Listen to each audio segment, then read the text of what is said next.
En France, ils sont des milliers à s'adonner à ce loisir venu du Japon il y a 20 ans. L'un des rendez-vous incontournables de la communauté, c'est le salon Paris Manga.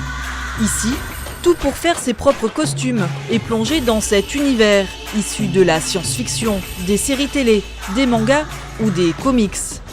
Je suis en Blue Exorcist. En Julia de Fairy Tail. Le Dr Eggman.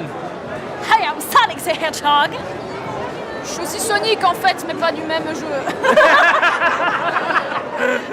C'est au milieu de tout ce petit monde que nous retrouvons Popette. C'est la cata. Aujourd'hui, elle se s'est attendue.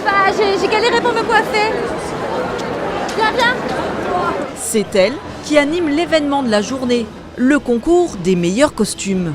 C'est important que tous les cosplayers aient envie de monter sur scène s'ils le souhaitent, qu'ils se disent pas que le concours c'est quelque chose de trop gros pour eux ou qu'ils n'ont aucune chance. C'est hyper important que le cosplay ça reste un loisir positif. En coulisses, des dizaines de concurrents en tout genre. Et parmi eux, Sonia, 23 ans.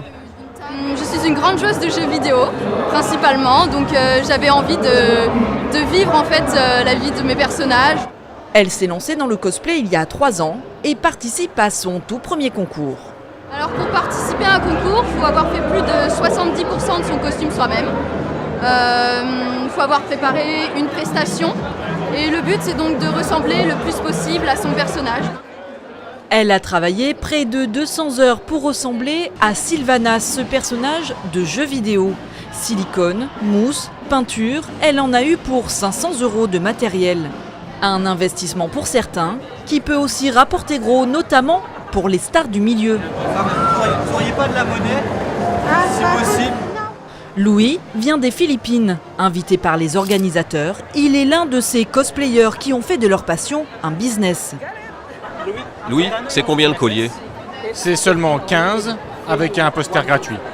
Si les selfies restent gratuits, comptez 7 € pour une photo dédicacée, 10 pour le book.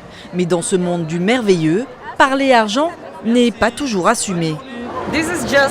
C'est juste pour leur permettre d'acheter quelque chose s'ils veulent.